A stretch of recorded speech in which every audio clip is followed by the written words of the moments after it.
கொஞ்சம் அமைதியா ஆழமா யோசிச்சு பாருங்க. இந்த உலகத்துல நாம ரொம்பவும் பாதுகாப்பானதுன்னு நினைக்கிறது எதை? நம்ம வீட்டையா, நம்ம குடும்பத்தையா, இல்ல நம்மளோட சொந்த அடையாளத்தையா? ஆனா நாம ரொம்ப நம்புற அந்த அடையாளமே நமக்கே தெரியாம மெல்ல மெல்ல அழிய தொடங்கினா என்ன ஆகும்? இது வெறும் ஒரு கிரைம் ஸ்டோரி கிடையாதுங்க. இது ஒரு மனிதன் தன்னோட அடையாளத்தையே கொஞ்சம் கொஞ்சமா இழுக்க ஆரம்பிக்கும் ஒரு உறைந்து போன உளவியல் பயணம். நம்ம மனசோட இருண்ட பக்கங்களுக்குள்ள நடக்கிற ஒரு ஆழமான விசாரணை. நம்ம அடையாளம் அது நிஜமாவே பாதுகாப்பானது தானா? நாம எல்லாரும் இருட்ட பார்த்து பயப்படுவோம், வெளியில சுத்துற கொடூரமான மனிதர்களை பார்த்து பயப்படுவோம். ஆனா இந்த உலகத்திலேயே ரொம்ப திகழான விஷயம் என்ன தெரியுமா? ஒரு நாள் காலையில நீங்க எழுந்திருச்சு கண்ணாடியை பார்க்கும்போது அங்க உங்களுக்கு தெரிஞ்ச உங்க முகம் இல்லாம ஒரு வெற்று உருவம் மட்டும் தெரிஞ்சா எப்படி இருக்கும்? அந்த இருண்ட வெற்றிடத்தை நோக்கிய பயணத்தை தான் நாம இப்போ ஆரம்பிக்க போறோம். இது நள்ளிரவு நேரம். நகரத்துல ஆள் நடமாட்டமே இல்லாத ஒரு இருண்ட தெரு. ஒரு சிசிடிவி கேமராவுல பதிவான காட்சிய கொஞ்சம் கற்பனை பண்ணி பாருங்க. கொலையாளி ஒருத்தன் தம் பலியாட்ட நெருங்குறான். அந்த பலியாடோட முகத்துல உறைஞ்சு போன மரண பயம் தெரியுது. ஆனா அந்த கொலையாளியோட முகத்தை உத்து பாருங்க, அவன் எந்த முகமூடியும் போடல. ஆனா முகம் இருக்க வேண்டிய இடத்துல வெளிச்சத்தை மொத்தமா முழுங்குற ஒரு இருண்ட வெற்றிடம், ஒரு கருப்பு நிழல் மட்டும்தான் பதிவாகி இருக்கு. ஆனா அந்த உருவத்துக்கு ஏன் முகம் இல்ல? உடம்புல இருக்கிற அசைவுகள்லாம் ரொம்ப தெளிவா தெரியுது. ஆனா முகம் மட்டும் இருளா இருக்கிறது எப்படி சாத்தியம்? அந்த கொலையாளி ஏதாவது புது தொழில்நுட்பத்தை பயன்படுத்தி கேமராவை ஹேக் பண்றானா?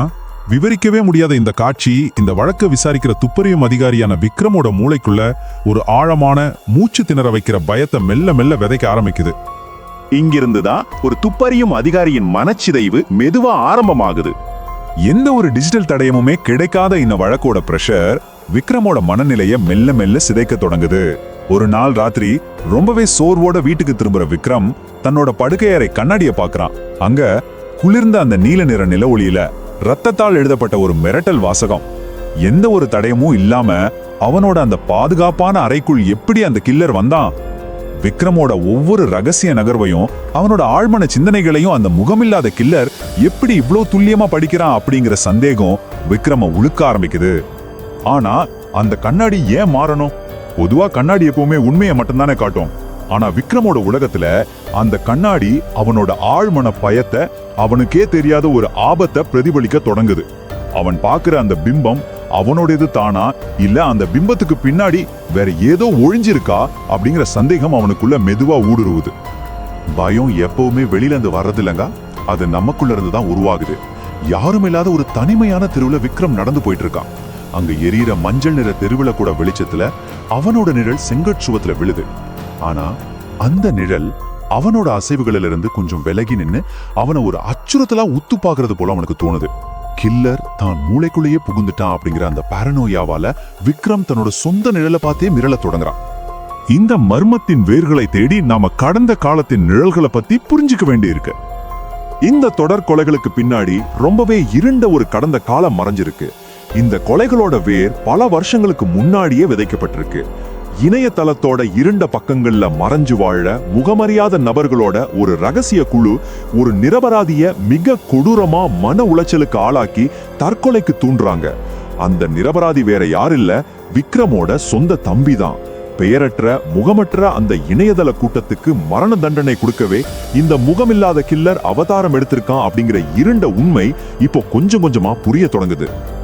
இப்போ விக்ரமுக்கு முன்னாடி இருக்கிற மிகப்பெரிய கேள்வி, அடுத்த பலியாடு யார்? அந்த ரகசிய குழுவோட உறுப்பினர்களை அந்த முகமில்லாத கில்லர் மிக சரியா தேடி தேடி வேட்டையாடுறான். உண்மையான அடையாளத்தை மறைச்சுக்கிட்டு இணையத்துல ஒழிஞ்சிருந்த அவங்கள அவனால் மட்டும் எப்படி இவ்வளவு துல்லியமா அடையாளம் காண முடியுது? தேடல் அதோட உச்சத்தை அடையுது, அந்த காலியான இருப்பிடத்தை நோக்கி. விசாரணையோட உச்சகட்டத்துல அந்த முகமில்லாத கில்லரோட இடத்தை விக்ரம் கண்டுபிடிச்சிடுறான். நகரத்தோட எல்லையில இருக்கிற ஒரு கைவிடப்பட்ட குடோனுக்கு தன்னோட துப்பாக்கியோட அவன் தனியா போறான். அந்த பெரிய குடோன்ல ஒரு மயான அமைதி நிலவுது. ஒவ்வொரு அடியும் ரொம்ப கவனமா எடுத்து வைக்கிறான். ஆனா அங்க எதிரி யாரும் அவனுக்காக காத்திருக்கல. அந்த இருண்ட அறையோட நடுவுல இருக்கிற ஒரு மரமேஜையில ஒரு லேப்டாப் மட்டும் நீல நிற ஒளிய வீசிக்கிட்டு திறந்திருக்கு. ஒரு கொடூரமான அசுரனை நேருக்கு நேர் சந்திக்க போறோம்னு நினைச்ச விக்ரமுக்கு அங்க ஒரு டிஜிட்டல் சாட்சி மட்டுமே காத்திருக்கு. இதுதான் அந்த பைத்தியக்காரத்தனத்தின் கண்ணாடி. அந்த லேப்டாப்பை நெருங்குற விக்ரம் அதில் இருக்கிற ஒரு வீடியோவை பிளே பண்றான். அந்த நொடி அவன் வாழ்நாள் முழுசு கட்டி எழுப்பிய அத்தனை நம்பிக்கைகளும் அவனோட அடையாளமும் சுக்குநூறா உடையுது. டிசோசியேட்டிவ் ஐடென்டிட்டி டிசார்டர், அதாவது பிளவுபட்ட மனநிலை. இது வெறும் ஒரு மெடிக்கல் டேர்ம் கிடையாதுங்க. மனித அடையாளம் தன்னை தானே முற்றிலுமா அழிச்சுக்கிட்டு தனக்குள்ளேயே ஒரு இருண்ட அரக்கனை பெற்றெடுக்கும் ஒரு பயங்கரமான நிலை. அந்த லேப்டாப்ல ஓடுற வீடியோல விக்ரம் தன்னோட சொந்த ஷட்டையிலே ரகசியமா பொருத்தி இருந்த கேமராவோட பதிவுகளை பார்க்கறான். இப்போ சொல்லுங்க, அந்த முகங்களை நிஜமாவே யார் திருடுறாங்க? சிசிடிவி கேமராக்கள்ல முகம் ஏன் பதிவாகல?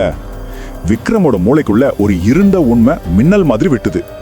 ராத்திரியில அவனே அறியாம ஒரு மூர்க்கமான ஆளுமையா மாறுற விக்ரமே தான் அந்த கொலையாளி. ஒரு போலீஸ் அதிகாரியா சிசிடிவி கேமராக்கள் இருக்கிற இடங்களை அவன் முன்கூட்டியே தெரிஞ்சு வச்சிருந்ததால கேமராவோட பார்வையில இருந்து தன்னை தந்திரமா மறைச்சுக்கிட்டான். அவன் வெளியில தேடி அந்த அசுரன் இத்தனை நாளா அவனுக்குள்ளே தான் வாழ்ந்து வந்திருக்கான். உடைந்த பிரதிபலிப்பு. அந்த ரகசிய கேமராவுல பதிவான இறுதி வீடியோவை விக்ரம் உறைஞ்சு போய் பார்க்கறான். அதுல அவனோட இருண்ட ஆளுமை கேமராவை, அதாவது விக்ரமே நேருக்கு நேர் பார்த்து எந்த குற்ற உணர்ச்சியுமே இல்லாத ஒரு தூய்மையான புன்னகையை உதிர்க்குது. அவன் தன்னோட சொந்த முகத்தையே பார்க்கறான். ஆனா அந்த முகத்துக்கு பின்னாடி இருக்கிற நபர் அவனுக்கு முற்றிலும் ஒரு அந்நியன். வீடியோல இருக்கிற அந்த உருவம் சிரிக்குது. பகல்ல நீ சட்டம், ஆனா ராத்திரியில நான் மரணம் அப்படின்னு விக்ரமோட சொந்த குரலே அவனை பார்த்து பேசுது. எந்தவித ஆவேசமும் இல்லாம ஒரு மரத்து போன குரல்ல அது ஒலிக்குது. தான் பாதுகாப்பா தான் நினைச்ச சட்டத்தை தானே மீறி கொடூரமான கொலைகளை செய்த நபர் தான் அப்படின்னு விக்ரம் உணரும் அந்த தருணம் அவனோட மனம், அவனோட அடையாளம் முழுமையா சிதைஞ்சு போகுது. ஒரு மாபெரும் தோல்வி. தனக்குள்ளேயே இப்படி ஒரு இருண்ட பக்கம் இருக்கேங்கிற அருவருப்பு விக்ரம் இப்போ பைத்தியக்காரத்தனத்தோட விளிம்புல நிக்கிறான். தன்னுள் இருக்கிற அந்த அறியப்படாத நிழலை நிரந்தரமா அழிக்கிறதுக்காக தன் சொந்த தலையிலேயே துப்பாக்கியை வச்சுக்கிறான். இருட்டுல ஒரு சொட்டு கண்ணீர் வழியுது. ஒரு துப்பாக்கி சத்தம் எதிரொலிக்குது. அதுக்கு பின்னாடி மிஞ்சுவது முழுமையான நிசப்தம்.